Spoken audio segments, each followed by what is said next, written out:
W takich oto pięknych okolicznościach przyrody postaramy się za chwilę porównać dwa dalmierze. Discovery Optics, który pokazywałem ostatnio, oraz Sig Sauer Kilo, na który narzekałem ostatnio. Także za chwilę się rozstawimy i zrobimy ciąg dalszy.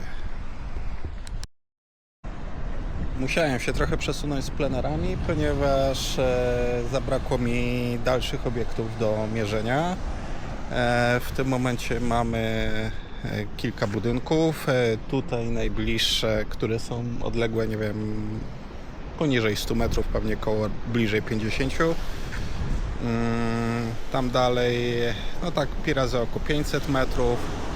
Dalsze budynki, które pewnie już nie bardzo widać, przypuszczam koło kilometra. Nadal brakuje mi jeszcze dalszych budynków, także później się przesuniemy jeszcze, a na razie spróbujmy pomierzyć to, co mamy tutaj. Przed rozpoczęciem testu wyjaśnimy sobie jedną sprawę. Ja nie oczekuję, że oba dalmierze będą pokazywały jednakowe odległości, chociaż fajnie by było oczywiście. Sig Sauer, mimo tego, że nie spełniał absolutnie założeń, jeśli chodzi o kalkulator balistyczny, to jednak jest cały czas dokładnym dalmierzem, także fajnie by było, gdyby Discovery pokazywał zbliżone odległości. Co jest dla mnie najważniejsze, jest to, żeby poszczególne pomiary danego dalmierza były jak najbardziej ze sobą spójne, także dla każdej odległości będziemy się starać zrobić 3 pomiary. Chodzi o to, żeby po prostu przy budowaniu swojej krzywej balistycznej mieć pomiary, którym możemy ufać, więc nawet jeśli one się różnią pomiędzy dwoma dalmierzami, tam plus minus metr, 2 metry czy 3 metry, to żeby pomiary z tego samego dalmierza były zawsze w miarę możliwości identyczne albo jak najbardziej zbliżone. Dobra, postarajmy się zacząć od najbliższej odległości, czyli tego budyneczku, który tutaj mamy. Sig Sauer.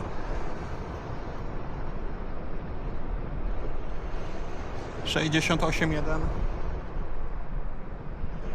68,1, czyli identyczne 3 pomiary. Discovery.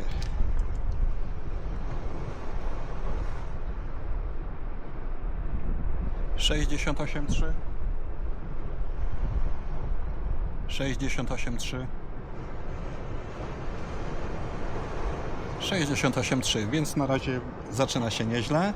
Dobra, zróbmy sobie jakiś dalszy budynek.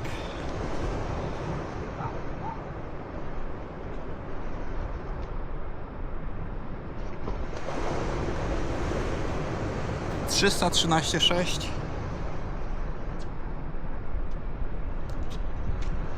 313,5,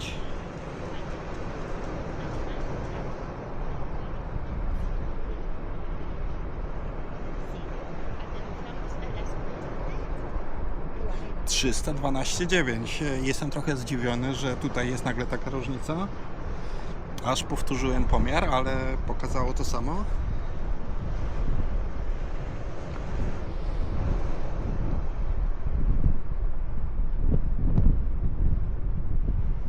Trzysta 312,5.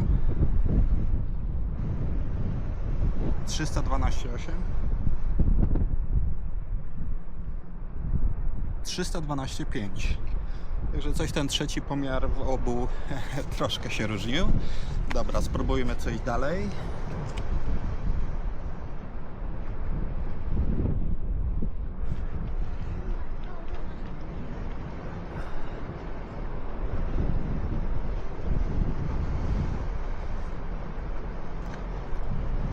Dziewięćset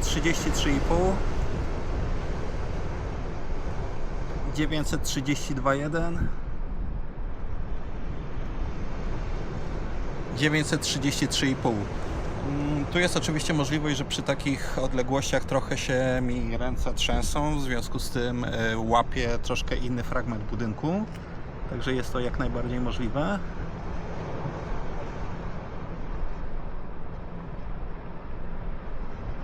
(933,7) 932,8,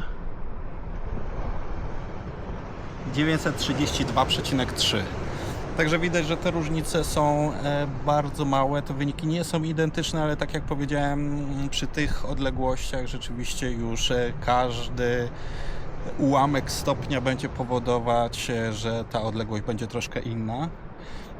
Także do 933 metry to jest, obawiam się, największy dystans, jaki mogę tutaj zmierzyć. Nie widzę żadnego fajnego celu, także postaramy się przenieść trochę dalej i spróbować coś dalej. Dobra, przeszliśmy trochę dalej na łuk takiej zatoki i nie wiem, czy w ogóle to widać, ale tam mniej więcej kilometr za mną są budynki, a za tymi budynkami jest coś, co wygląda na, nie wiem, rafinerię. W każdym razie są jakieś zbiorniki na paliwo. A jeszcze dalej, za tą rafinerią, czy cokolwiek to jest, nie wiem, może kilometr, 1,5 kilometra dalej znajduje się port. Także spróbujmy, czy dalmierze złapią cokolwiek z tego. Dobra, na początek spróbujmy te białe budynki przed rafinerią.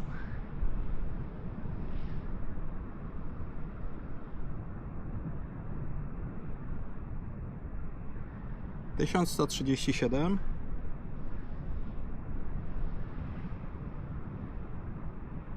1137, 1137. Po prostu idealnie. Zobaczmy, jak Discovery sobie poradzi.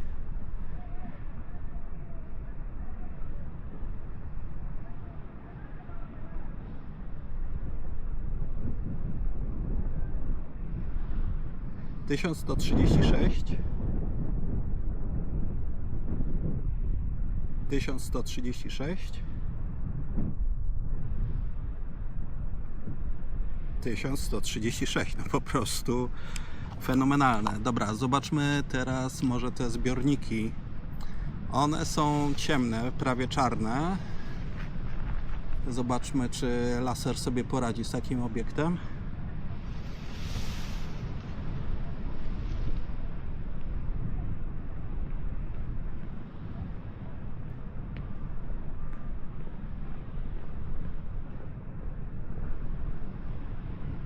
Obawiam się, że Zigzauer poległ.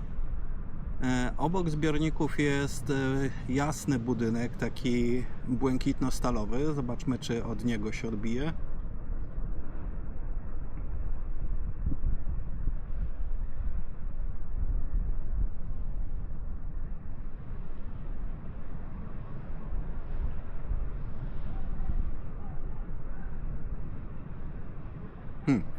Jestem troszkę zdziwiony, ponieważ to jest model Kilo 2400. Wydaje mi się, że te budynki rafinerii nie są aż tak daleko.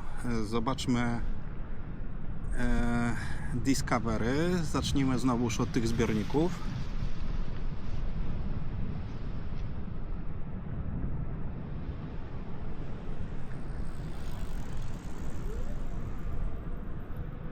Niestety Discovery również poległ.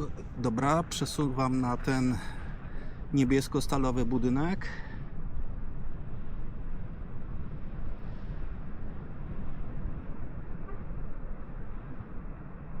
Tysiąc 1728,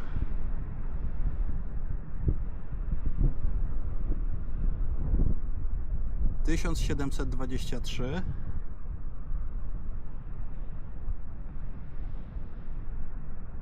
1720. Także Discovery zmierzył ten budynek. On nie jest taki ładnie równoległy do nas, tak jak te białe budynki, więc każde przesunięcie oczywiście będzie zmieniać odległość.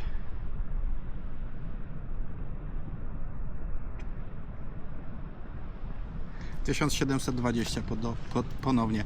W każdym razie, tak jak mówię, Discovery złapał ten budynek, natomiast, tak jak powiedziałem, jestem dosyć zdziwiony i rozczarowany, że Sig Sauer nie potrafił złapać ani tych zbiorników, no ale tak jak powiedziałem, to jest ciemny, mało odbijający obiekt, więc bardzo trudny, ale też tej w sumie jasnej hali, więc tutaj jestem naprawdę zdziwiony i rozczarowany.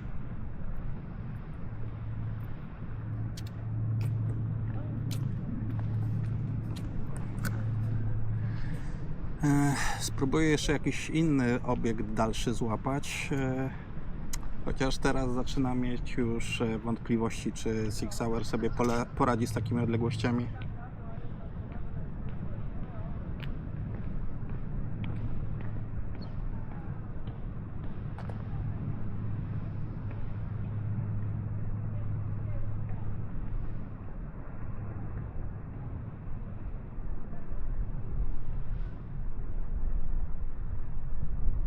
Niestety nic.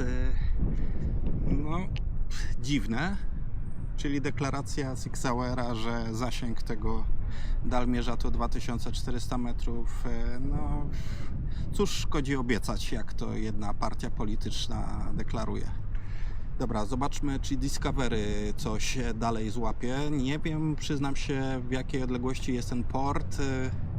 Wydaje się, że może być już z 1,5 kilometra dalej niż ta rafineria, kilometr, 1,5, więc może to już być za daleko. Ten model to jest D4000, więc teoretycznie powinien do 4 km mierzyć. Natomiast dzisiejsze warunki, mimo że pogoda wydaje się ładna, nie są zbyt łatwe, ponieważ w powietrzu jest taka delikatna mgiełka, nie wiem, czy to jest para wodna, czy sól. No to oczywiście rozprasza wszystko wiązka Lancera, ale spróbujmy.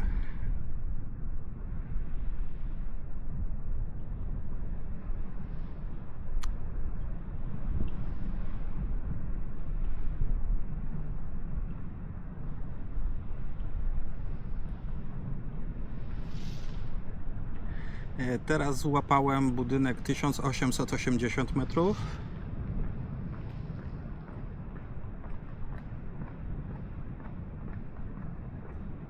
Ten ewidentnie jest bardziej równoległy do nas, ponieważ znowuż mam 1880.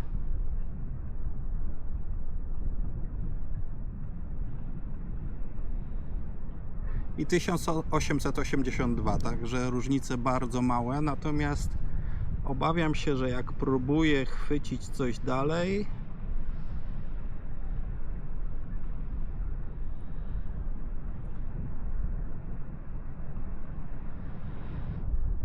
nie, powyżej 1800 metrów już nic mi nie chwyta, także tego falochronu, tego portu już w ogóle nie chwyta. No dobrze, ale ogólnie z Discovery jestem w miarę zadowolony. Co mnie zdziwiło, no oczywiście producent deklaruje, że zasięg tego dalmierza jest większy niż Sig Sauer, no 4000 metrów versus 2400. Także cieszę się, że złapał dalsze obiekty niż Sig Sauer, natomiast czy sobie by poradził z obiektami typu 3 km, no nie jestem pewien. Muszę sprawdzić, w jakiej odległości jest ten port, czy to są właśnie 3 km, 3,5, nie mam pojęcia w tym momencie. Dam może później taką informację w komentarzach. No, daje radę Discovery, nie powiem. Główną jego wadą, tak jak mówiłem, jest to, że on nie ma podświetlenia, czyli mówiąc krótko, nadaje się na jasne warunki oświetleniowe. Dzień, poranek, wieczór. Przypuszczam, że wyniki będzie ładnie widać. Niestety w nocy sobie żadnej odległości nie zmierzymy, po prostu nic nie zobaczymy na ekranie. Także to jest jego główna wada. Odległości wydaje się, że mierzy całkiem ładnie i całkiem powtarzalnie. Także dziękuję. Dzisiaj to tyle. Do zobaczenia.